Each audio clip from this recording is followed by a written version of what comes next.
Assalamu alaikum туғандар. Бұл байрақты қарасаңыздар, өңі өчіп тұтылып кеткен. Бұл қайсы жердің байрағы десеңіздер, азыр көрсетемін сіздерге. Мінекей, Қырғыз Республикасының айыл су чарба жана аймақтық өнүктүрүү министрлиги, Токой чарба мамлекеттик агенттиги.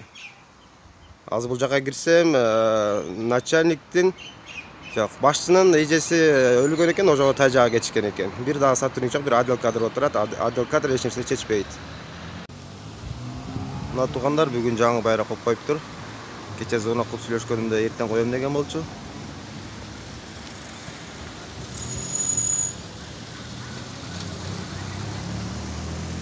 Бул баягы эле мекеме.